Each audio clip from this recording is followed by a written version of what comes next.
Un saludo muy especial para todos los oyentes que a esta hora se conectan a través de www.alegriaygozo.com. Sean todos bienvenidos a este su programa Apologética Católica. Pero también extendemos el saludo y la bienvenida a los hermanos que también se conectan a través de la FM Ecos de la Buena Noticia y el Esplendor de la Verdad. Para ellos, un abrazo muy fraternal. Sean todos bienvenidos a este espacio de formación y de encuentro con la Palabra de Dios. Bueno, la invitación a todos los hermanos para que se conecten con nosotros también a través de nuestra línea WhatsApp 312-698-4579, nuestra línea para todos los hermanos que deseen realizar alguna pregunta, algún comentario, hacer algún aporte con los temas que hemos tratado en este su programa Apologética Católica. Ya les voy a recordar el número nuevamente, 312-698-4579. Católico, vive tu fe, ama tu iglesia y comprométete. Bien, vamos a darle la bienvenida al Padre Miguel Ángel, que ya se encuentra con nosotros aquí en las instalaciones de esta su emisora Alegría y Gozo. Padre, muy buenos días, que el Señor lo bendiga. Buenos días, Henry, a todos los que en este momento entran en sintonía. Sean todos bienvenidos. No prevalecerán. Y como siempre, iniciamos con una breve oración, ofreciendo al Señor este día que nos regala. Santo y Divino Espíritu, llénanos plenamente de tu luz, de tu sabiduría, de tus dones, gracias y carismas. Concédenos la gracia que todas nuestras obras sean inspiradas, sostenidas y acompañadas por tu presencia, para que todo nuestro trabajo brote de ti como de su fuente y tienda a ti como a su fin. Te lo pedimos por mediación de Jesucristo, que vive y reina por los siglos de los siglos. Amén.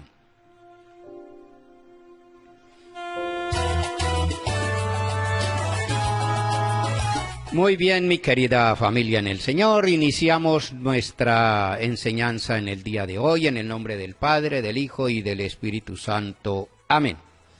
Nuevamente, nuestra más cordial y fraterna bienvenida a este espacio, a este encuentro con la Palabra de Dios, a este encuentro con la Palabra, con Jesucristo, que se nos revela a través de su Palabra. Hoy vamos a tratar un tema que, si bien es cierto, tampoco es así como de esos temas álgidos, esos temas como muy comunes que se presenten en el diálogo con nuestros hermanos que no comparten nuestra fe. Sin embargo, sí es común entre ellos y es común sobre todo en aquellas personas que profesan la fe de los testigos de Jehová, sobre todo, y otras confesiones religiosas, pero sobre todo ellos afirman mucho que el alma muere cuando muere el cuerpo, que el cielo no existe, que la vida eterna, eso no es real, que eso no está en la Biblia, porque en la Biblia está es que cuando el hombre muere, muere todo, ahí queda, ya no pasa de ahí. Pues yo me atrevería a decir que eso más bien es como una posición casi que atea, porque los ateos son los que creen solamente en lo que vemos, observamos, sentimos, etcétera. Y cuando el cuerpo o el ser humano llega al fin de esta vida, ahí termina todo. Y no es así. Para los que realmente tenemos fe, para los que profesamos una fe, y sobre todo en Jesucristo, obviamente, pues no podemos creer en esto. No podemos aceptar que otra persona nos quite o nos cuestione la vida eterna, porque es una realidad. La Sagrada Escritura, que nosotros decimos que es palabra de Dios, no es una entelequia, no es una filosofía, no es un invento de la Iglesia, no, es un sustento, y hay muchas personas muchos testimonios personales y muchas fuentes serias y sólidas que fundamentan y que realmente representan una solidez en lo que se dice, personas que existieron, que fueron reales y que la presencia de Dios es una fuerza divina de la cual el hombre goza. Y goza porque Dios, su creador, lo quiso así. Estoy dando esta explicación porque el tema que inclusive me lo sugirió en estos días una persona: padre, ¿por qué no habla usted porque allá llegaron unos testigos de Jehová a decirme que el hombre muere y que con él muere el alma, que eso qué cuento de espíritu, qué cuento de vida eterna, porque así está escrito, y me sacó varios textos que los vamos a ver ahora.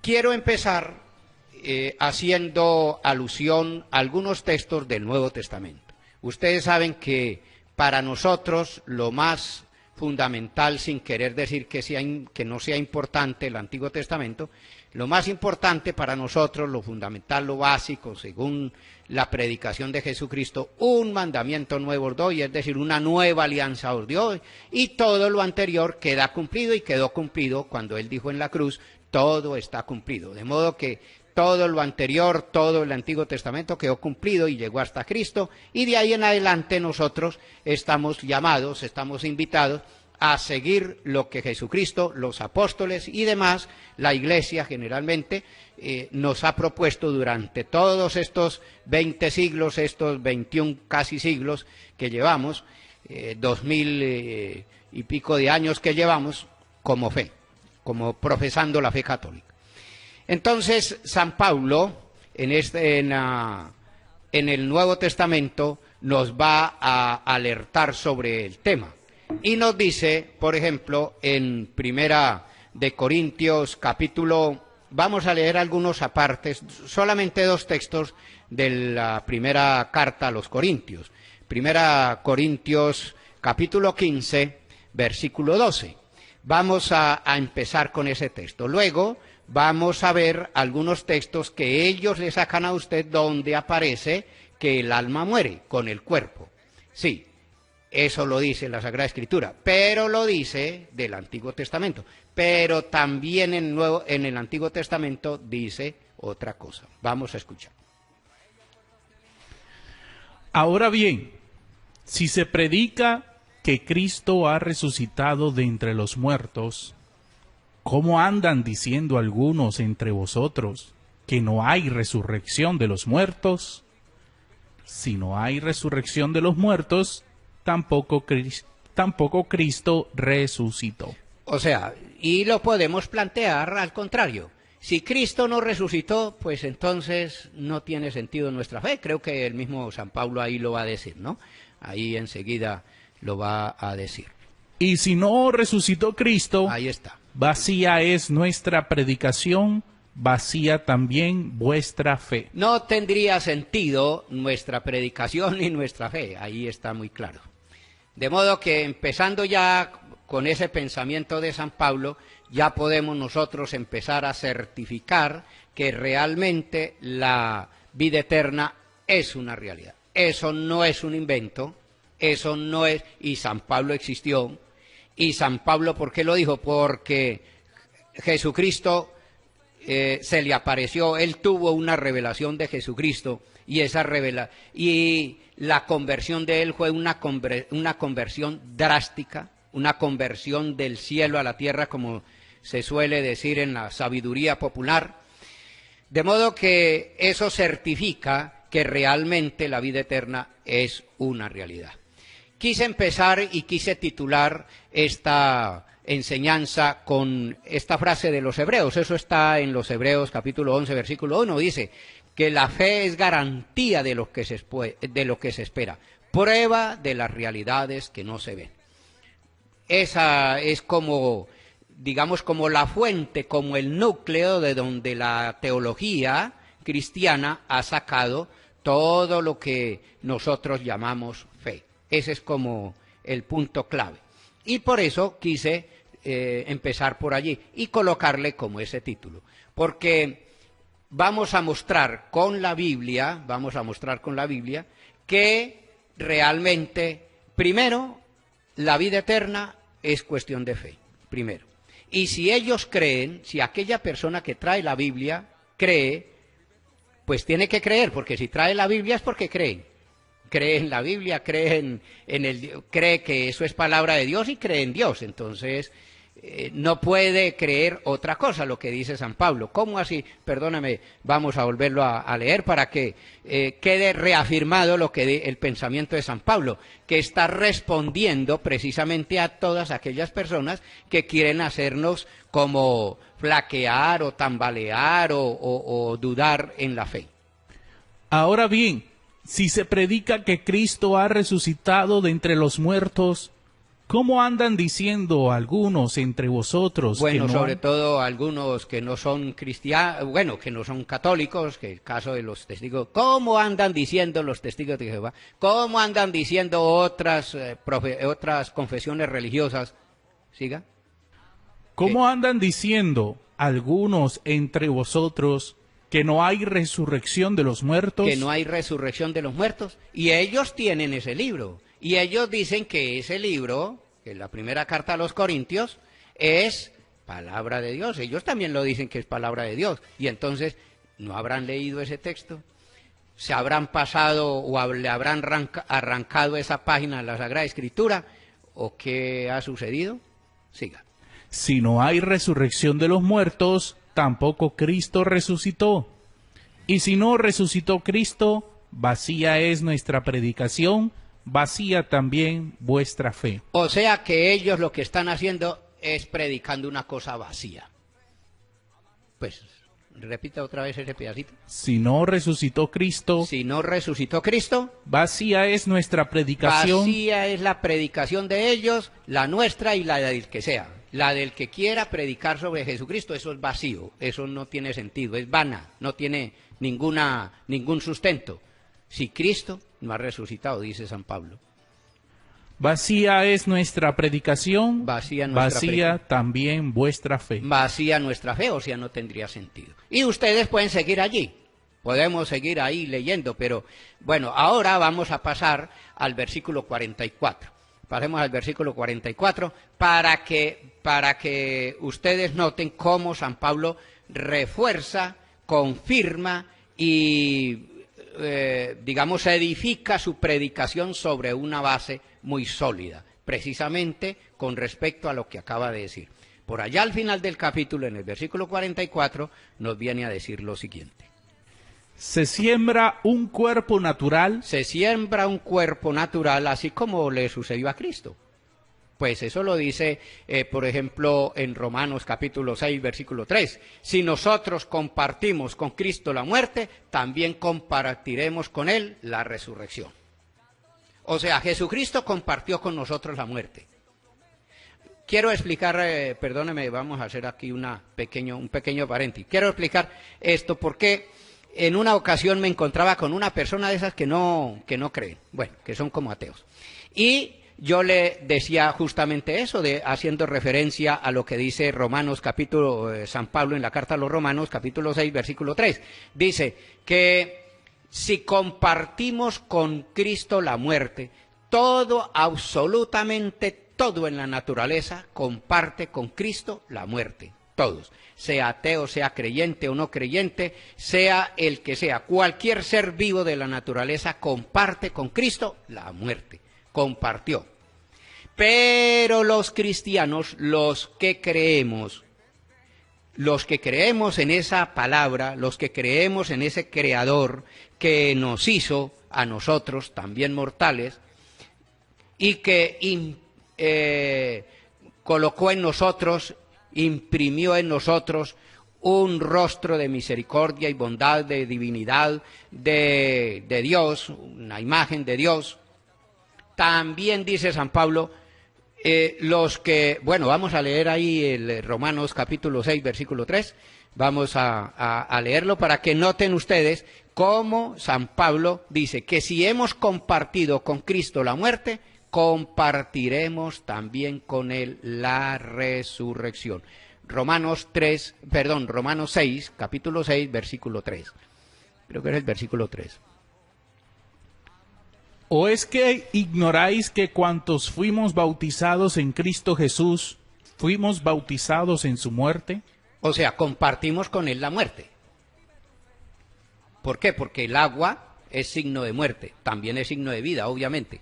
Y como es signo de muerte y signo de vida, por eso dice San Pablo que la vida de Cristo es, por una parte, compartimos con él la muerte y por otra parte, compartimos inmediatamente la vida. Siga.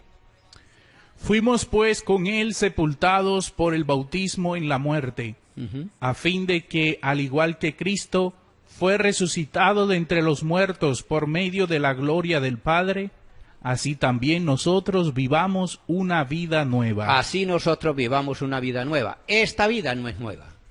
Esta vida no es nueva.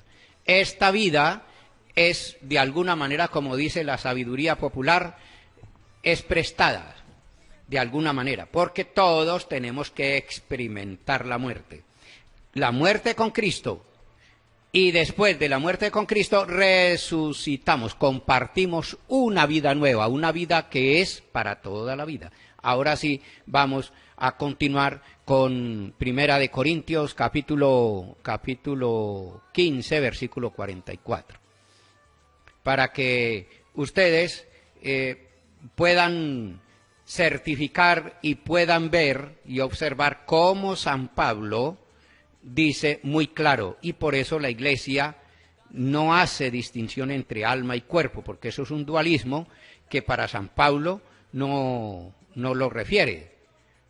Y si lo refiere por allá en otros textos, lo refiere hablando del cuerpo en general, no solamente del alma, no hace distinción de alma y cuerpo. Por eso él dice aquí en este texto. Se siembra un cuerpo natural. Se siembra un cuerpo natural. Resucita un cuerpo espiritual. Y resucita un cuerpo, no está diciendo un alma, ni está diciendo un espíritu, no, resucita un cuerpo, ahí lo dice muy clarito, un cuerpo espiritual. Ahora bien, ellos llegan a usted que no está tal vez suficientemente preparado, o bueno, que de pronto lo sorprenden con esta cuestión, con esta pregunta, ¿no? ¿Será cierto que el alma muere con el cuerpo? El alma muere con el cuerpo, porque ellos le sacan unos textos, como ya los vamos a analizar, y le sacan unos textos que hacen referencia a que el alma muere con el cuerpo. Por ejemplo, en este momento en que se nos acercan el Día de los Difuntos, es cuando más ellos atacan. Ellos atacan mucho en este tiempo, porque ya nos estamos acercando al Día de los Difuntos. Y sale mucha gente a vender flores para los difuntos, para rendirle algún homenaje a nuestros hermanos que han pasado a la eternidad, etcétera. Y entonces no falta un testigo de Jehová o una persona de estas que llega a usted y dice, pero eso no sirve para nada, ese culto, ese reconocimiento, ese honores, porque Jehová dice que una vez que el cuerpo muere, todo se acaba. Nada de que el alma sigue viviendo y que necesitamos de misas, rosarios, flores, etcétera. Eso son puras mentiras que enseña la Iglesia romana. Eso es retórica de ellos, que llegan a usted para confundirlo de alguna manera.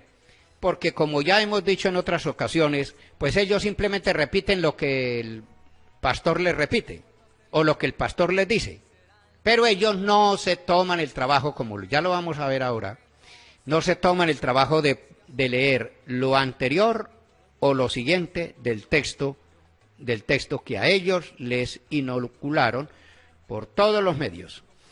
Les insistieron sobre un texto y les dice que el cuerpo muere y muere, con él muere el alma. Pero se lo descontextualizan completamente. Entonces ellos siguen diciendo, pero eso no lo digo yo, lo dice la Biblia. Y le sacan a usted un texto. Por ejemplo, el primer texto que vamos a ver es Génesis capítulo 3, versículo 19. Génesis, ellos se basan mucho en este texto cuando Dios le da la sentencia al hombre. Primero le da una sentencia a la serpiente por haber engañado a Eva. Luego Eva, por haberle dado el fruto prohibido a Adán, también le da su sentencia. Y luego la última sentencia es para el hombre. Y vamos a escuchar esa sentencia y cómo concluye en esa sentencia. Y eso es lo que ellos toman y se lo escupen de alguna manera al católico, que el pobre queda así petrificado y como que termina aceptando lo que ellos dicen. Oigámoslo. Con el sudor de tu rostro comerás el pan, hasta que vuelvas al suelo, pues de él fuiste tomado, porque eres polvo y al polvo tornarás. Porque eres polvo y al polvo tornarás. Y se acabó. Ahí ellos le dicen a usted, ahí no habla de ningún espíritu, ahí no habla de que resucita un espíritu, no, el hombre es polvo y en polvo se convierte y hasta ahí llega todo. Y lo siguen justificando con otros textos de la Sagrada Escritura o de la Biblia. Por ejemplo, Eclesiastés capítulo 9, versículo 5. Vamos a leer Eclesiastés capítulo 9, versículo 5, donde ellos le sacan a usted este texto para certificar que lo que dice allá el Génesis es la verdad. Que el cuerpo, que el hombre, sí, el hombre fue creado por Dios, pero el hombre por haber pecado, el hombre por haber cometido, haber desobedecido a Dios, como consecuencia de ese pecado, porque no hay un hombre que no peque, todos somos pecadores, entonces todos tenemos que terminar ahí, en la muerte y en el cementerio, en el sepulcro. Porque los vivos saben que han de morir, pero los muertos no saben nada, y no hay ya paga para ellos, pues se perdió su memoria. Bueno, se perdió su memoria, todo muere ahí con el cuerpo, todo lo que nosotros tenemos, memoria, inteligencia, sabiduría, bueno, todo eso, todo muere ahí, los pensamientos, etcétera, todo muere ahí, según ellos. Y de acuerdo pues a este texto que ustedes le sacan, Eclesiastés capítulo 9, versículo 5. Siga. Tanto su amor como su odio, como sus celos a tiempo que pereció, y no tomarán parte nunca jamás en todo lo que pasa bajo el sol. Siga, siga. Anda, come con alegría tu pan y bebe de buen grado tu vino, que Dios está ya contento con tus obras. Bueno, entonces ellos le sacan a usted este texto y dice que con la muerte, con el sepulcro, muere todo. Mueren los pensamientos, muere la memoria, muere la vida, todo, la industria, la ciencia, sabiduría, etcétera, todo muere ahí. Todo muere ahí.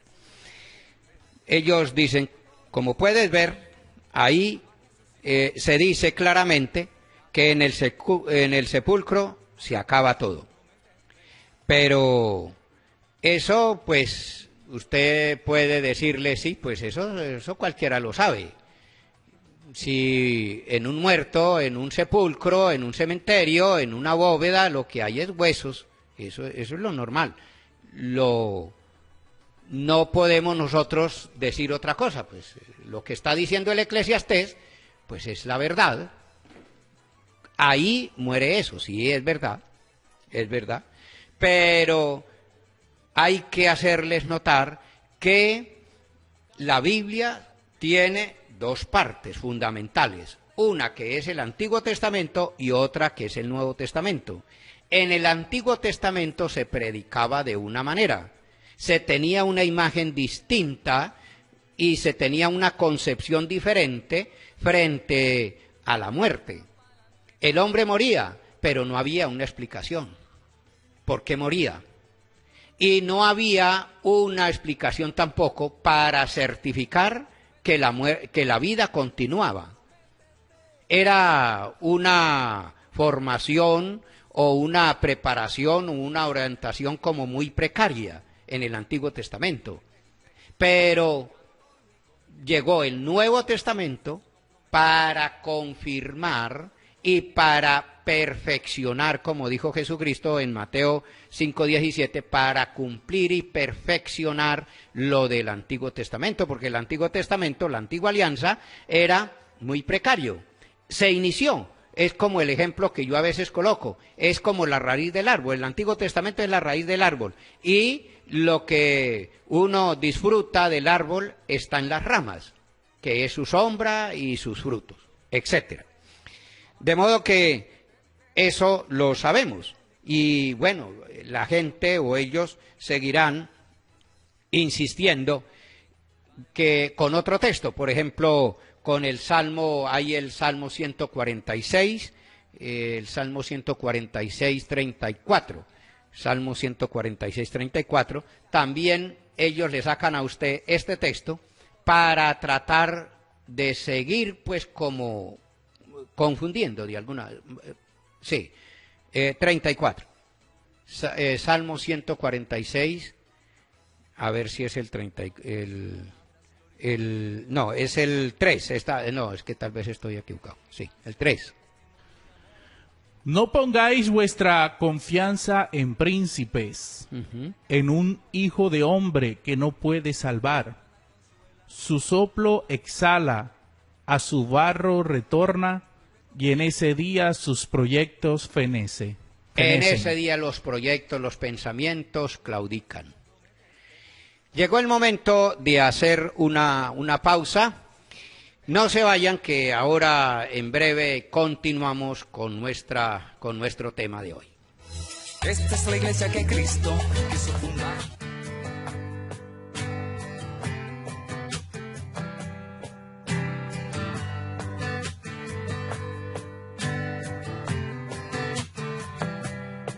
Si tú abres los cielos, de seguro caerán lluvias de bendiciones y me mojarás. La sequía me mata y pronto moriré, como ave que no tiene que beber. Por eso llueve, moja mi interior. Llueve, dale agua viva a este corazón. Llueve, necesito de ti, de tu agua fresca para vivir.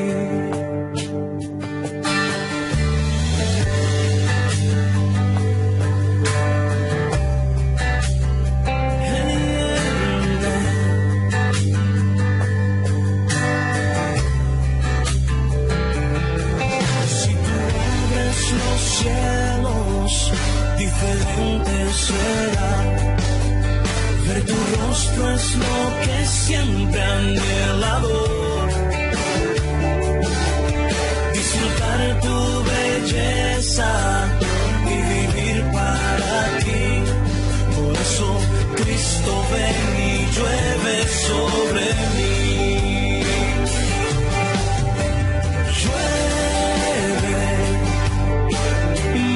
Mi interior, llueve, dale agua viva a este corazón.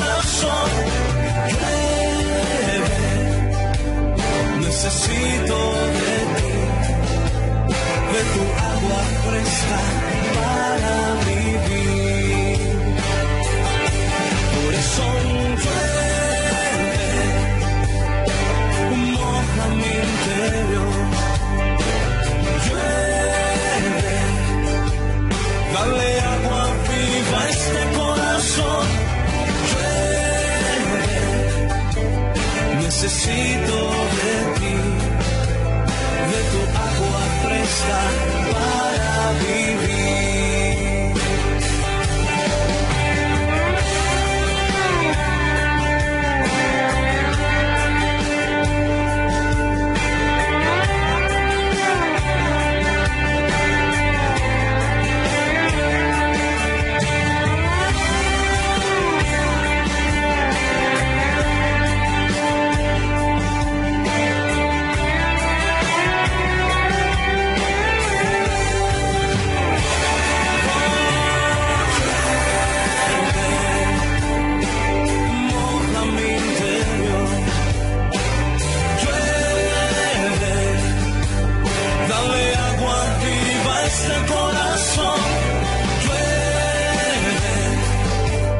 Necesito de ti, de tu agua fresca para vivir.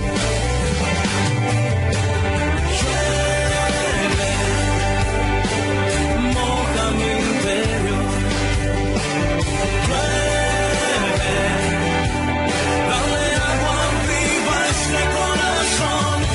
Llueve, necesito para vivir, de tu agua fresca para vivir.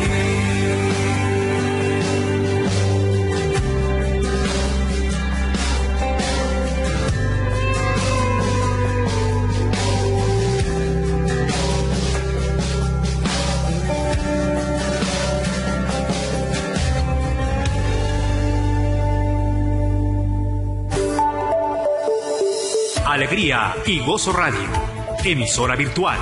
Sintonícenos en www.alegriaygozo.com o a través de nuestra app Radio Alegría y Gozo, transmitiendo desde Valledupar, Colombia, para el mundo.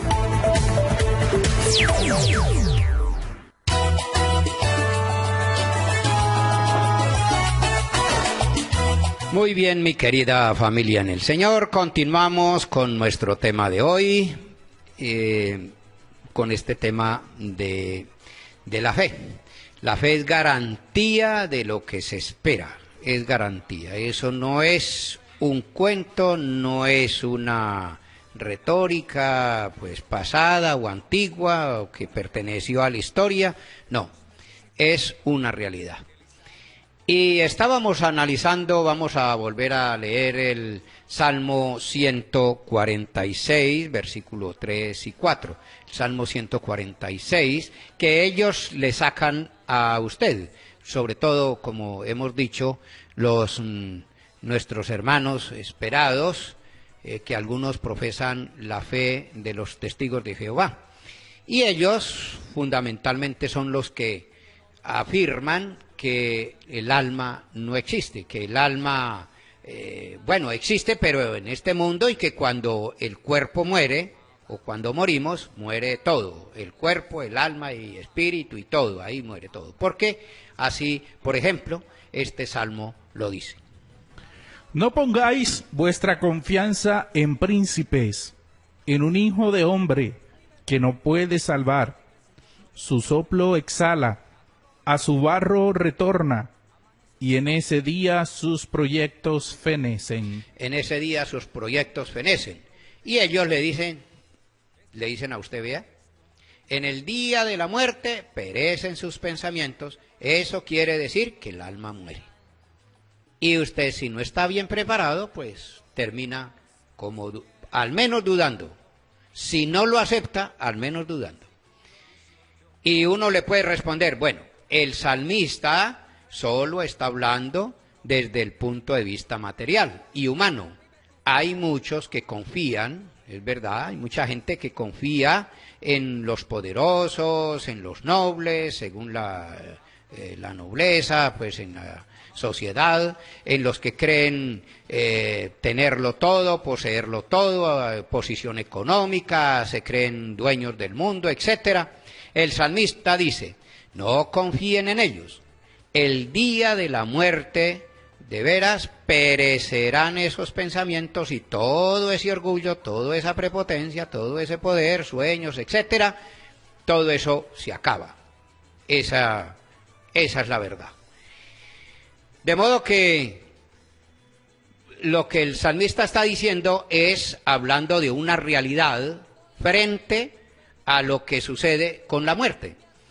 Como vuelvo y repito, estamos hablando en el Antiguo Testamento. En el Antiguo Testamento no estaba desarrollado ni el pensamiento ni la fe, porque se creía en Dios, pero no había una certeza, digamos, para confirmar de que ese Dios prolongaba la vida. Se estaban dando los pasos y se estaba empezando a hablar de la resurrección, como el caso, por ejemplo, de los macabeos. Segunda de Macabeos, capítulo 12, versículo 44, dice que Judas Macabeo oró al Señor, hizo una ofrenda, porque él estaba seguro de que los muertos en la guerra, los que habían caído en la guerra, resucitarían. Porque si no hubiese sido superfluo orar por los muertos. Porque si no se creyera en la... Entonces ya se empiezan a dar unos primeros brotes de la resurrección. Pero, como vuelvo y repito, no estaba bien desarrollado el tema. Viene el Nuevo Testamento para desarrollarlo mejor, obviamente. Y para eso es este pensamiento con el cual hemos iniciado con el pensamiento de San Pablo. Pero bueno, ellos seguirán insistiendo, pero ¿qué tal si le compruebo que el alma sí muere con el cuerpo? El alma muere con el cuerpo. Dígame usted, cuando los animales mueren, ¿su alma sigue viva? Pues ellos tratan de hacer esa comparación. Y claro que no. Pues los animales mueren, pero con ellos no muere un alma porque ellos no tienen alma. Eso es lo más lógico. ¿Por qué? Pues porque del único ser de la naturaleza que Dios dijo, hagamos a este ser a nuestra imagen y semejanza, fue del hombre, no fue de ningún animal, ni de ningún pez, ni de ningún ser terrestre, dijo que lo creaba a imagen suya, solamente de el hombre. Eso indica que ya imprime en su corazón, en su mente y en su ser un sello, una impronta de Dios, de su imagen de Dios. Hagamos al hombre a nuestra imagen, es decir, que no solamente imprime en el hombre, en el corazón del hombre, no solamente imprime una esfinge, una figura, una imagen, sino que imprime también su parte divina. Y esa parte divina es lo que nosotros llamamos espíritu o llamamos alma. Esa. Y si es de Dios y Dios es eterno, pues también, obviamente, que esa chispita de la divinidad, esa chispita de alma, esa chispita de la imagen de Dios, esa chispita del ser divino de Dios que comparte el hombre, que le quiso compartir al hombre, es eterno. Pero ellos siguen insistiendo. Dice, por ejemplo, en Eclesiastés 3:19. Vamos a ver lo que nos dice Eclesiastés 3:19,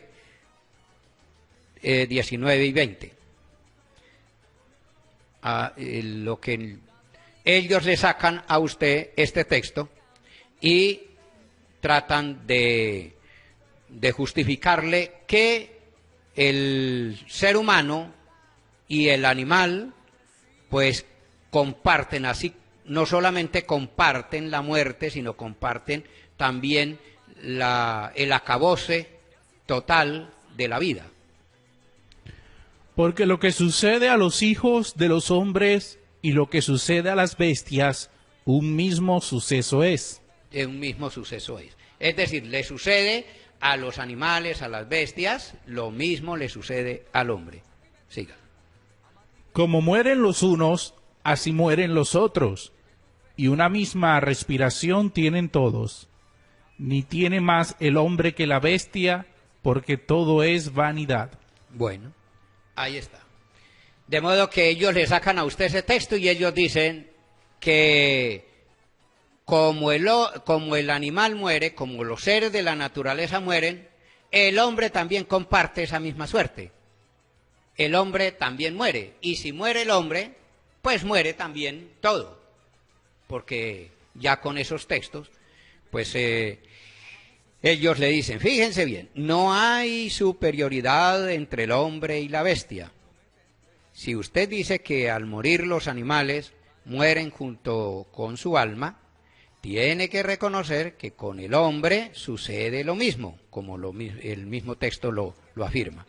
Porque dice la Biblia, como muere el animal, así también muere el hombre. Realmente el hombre no tiene alma. Es un alma viviente, pero en este mundo, en esta tierra, igual que los animales. Son almas vivientes y como lo dice, por ejemplo, Génesis capítulo 1, versículo 20. Génesis capítulo 1, versículo 20. Vamos a leerlo. Ellos también le sacan a usted este texto.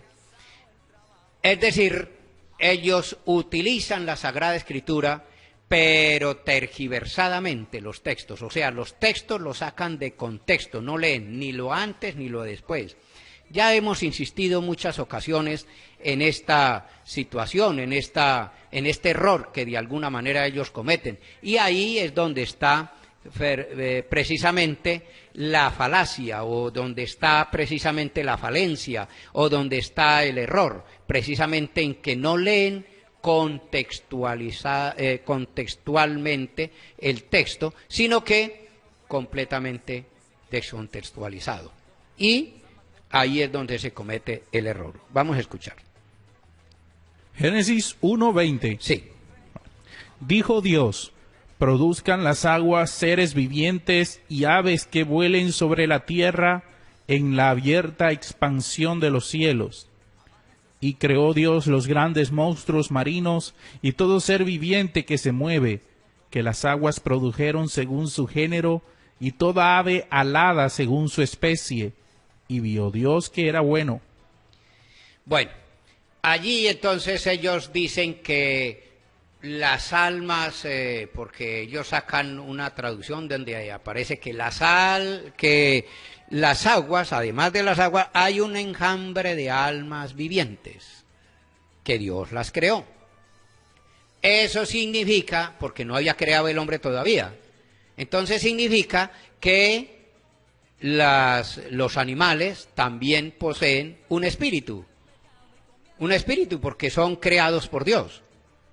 Y Dios es espíritu. Dios tiene una fuerza divina. Cuando creó a los seres alados, a los animales, a todos los seres terrestres y los acuáticos, pues también le imprimió un cierto grado de espíritu de él. Eso lo justifican ellos. Y ellos dicen que ahí no hay superioridad entre el hombre y la bestia. De modo que, como yo le decía en alguna ocasión a otra persona, a una persona que dialogaba conmigo, de modo que ustedes entonces no hay diferencia entre el hombre y el animal. A veces con razón no entienden, porque son como ellos, ¿no? Como los otros seres de la naturaleza, porque si usted habla con un animal, pues el animal no le va a entender lo que usted le está explicando. Y si nosotros nos identificamos con los animales, pues entonces, por eso, mucha gente no entiende lo que nosotros explicamos, o lo que yo les explico, o lo que la Sagrada Escritura explica. ¿Cuál es el problema? Que ellos toman textos aislados del Antiguo Testamento, cuando la revelación aún no había llegado en su plenitud, lo que yo les decía ahora del Antiguo Testamento. El Antiguo Testamento no estaba bien desarrollado en su plenitud, por eso vino Jesucristo a darle plenitud. Se pensaba, en el Antiguo Testamento obviamente, se pensaba que la vida era solo en este mundo. No se veía, no estaba claro el más allá, la escatología. Al observar cómo los hombres y los animales perecían, compartían la muerte, pues se podía decir que los dos compartían la misma situación, la misma muerte.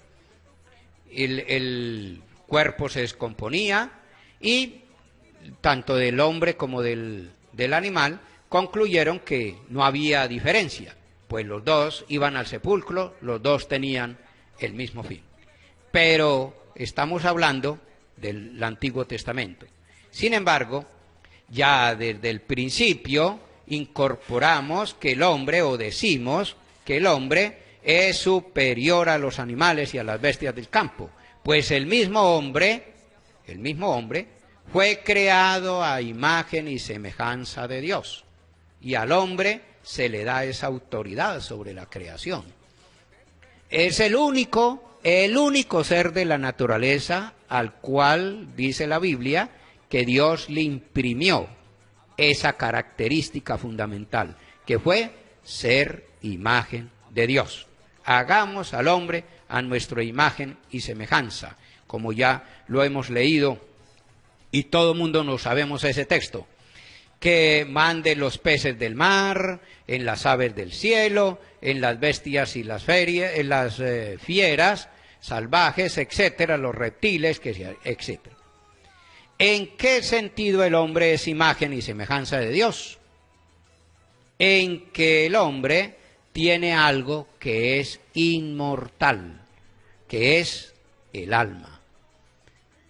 Dios le imprimió al ser humano esa característica de ser imagen de Dios. Y al imprimirle esa característica, le dio otra característica fundamental, que no es visible, como es el espíritu y el alma. Ahora, ellos también pueden seguir insistiendo, y ellos, como son muy porfiados, pues ellos seguirán sacando textos para tratar de hacerlo dudar. Por ejemplo, vamos a leer Ezequiel capítulo 18, versículo 4. Ezequiel capítulo 18, versículo 4, un texto que ellos le sacan a usted para certificar que el alma muere, que el alma morirá. Pero yo trataré de explicárselo de la mejor manera. Escuchemos. He aquí que todas las almas son mías, como el alma del Padre, así el alma del Hijo es mía. El alma que pecare, esa morirá. Bueno, entonces ahí dice que el alma morirá. Y ellos simplemente, perdón, ellos simplemente le dicen, le leen ese pedacito, el alma morirá. Entonces, como allí está aseverando que el alma morirá, dice, pues ahí está escrito que la Biblia dice que el alma morirá. Pero vuelvo y repito, descontextualizado. Porque si leemos el versículo, por ejemplo, el versículo 9 y el versículo 21, el versículo 9 y el versículo 21, lo vamos a leer para que ustedes noten cómo, y así con todos los textos y con todos los temas, con el tema de las imágenes, los hijos de María, con todos los temas sucede exactamente lo mismo. Ellos descontextualizan y solamente repiten esa frasecita, y como no se le puede contradecir al pastor, como no se le puede hacer preguntas ni se le puede refutar al pastor nada, pues entonces todos terminan creyendo lo que el pastor dice. Como me encontré en estos días con una persona y me decía, no, yo no acepto, estaba evangelizando, y yo le leía muchos textos de la Sagrada Escritura. Le pregunté, ¿usted por qué se dice cristiana? Ah, porque la Biblia dice que bueno, entonces yo le saqué un texto Juan 8:31, donde dice que no persevera, que solamente es verdadero discípulo aquel que persevere. ¿Y usted por qué no perseveró? Bueno, le dijo, bueno, ustedes tienen la cruz, sí, pero nosotros no la echamos encima, nosotros no sé qué. Bueno, y yo le decía, pero la Biblia dice, Marcos 8:34 dice, llamó a la gente, a los discípulos y les dijo, si el que quiera ser mi discípulo, que tome su cruz y me siga. Entonces usted, si usted no tiene la cruz, entonces usted no es discípula de Jesús, usted no es discípula de Cristo, o sea, usted no se puede llamar cristiana. ¿Cómo así que no?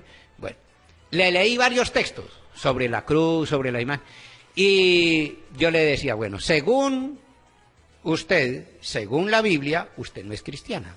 ¿Cómo así que yo no soy cristiana? Si usted no es cristiana, porque usted misma lo está diciendo. Eso no va conmigo, eso no va conmigo, eso no va conmigo. Cada vez que yo le leía un texto, ella decía, eso no va conmigo, eso no va conmigo. Y yo le dije, bueno, si a usted, a todos los textos que le leí, me dice que no, entonces significa que usted no es cristiana. Punto. Ah, no, que es que yo creo en el Evangelio y que el Evangelio... Le dije yo, pues, usted puede creer en todo lo que usted quiera, pero usted no se puede llamar cristiana. Precisamente por eso, porque ellos descontextualizan un texto. Y ahí es donde está el error. Ahí es donde... Fíjense, vamos a leer el capítulo, el mismo capítulo, en el versículo 9... el versículo 9 y el versículo 21, para que noten ustedes por qué está diciendo o cómo está diciendo, en qué contexto está diciendo que el alma que peca morirá. Pero escuchemos lo que dice en el mismo capítulo 18, versículo el 9 y el 21. En mis ordenanzas caminaré y guardaré mis decretos para hacer rectamente. Este es justo, este vivirá. Ah, bueno. El justo vivirá, eso dice el versículo 9. El justo vivirá. Entonces es mentira que todo ser vivo, que todo hombre morirá y que el alma de ese hombre morirá. No. Bueno, el versículo 21.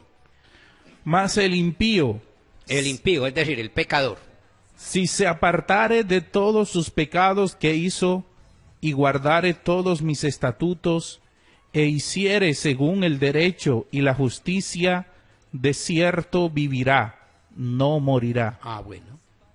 Si ve cómo el peligro, el error que se comete cuando se descontextualiza un texto, cuando no se lee ni lo anterior ni lo después. Allí está. El versículo 4 dice que el que peca morirá, pero los versículos 9 y 21 dicen que el bueno o el malo o el que comete un pecado o el pecador, si se arrepiente, vivirá.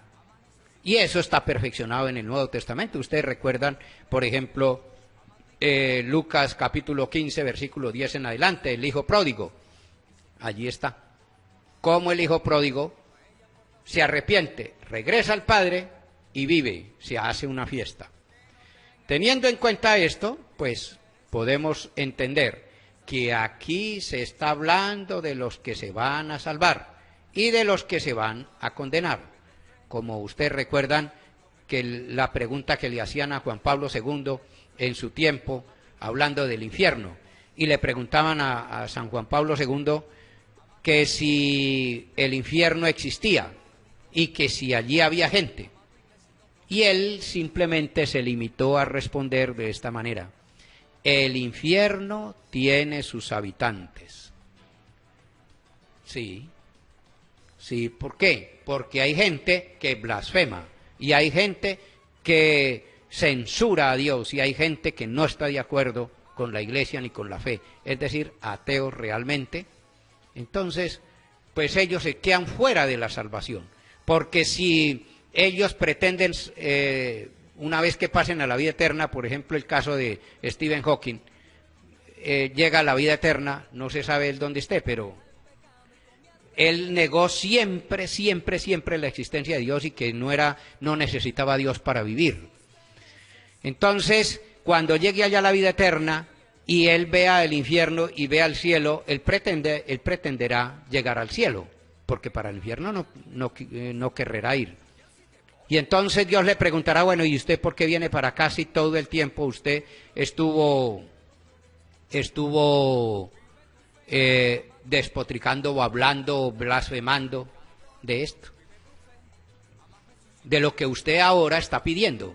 Entonces se queda fuera de la salvación, no porque Dios lo quiera sacar fuera de la salvación, sino porque la misma persona lo está pidiendo.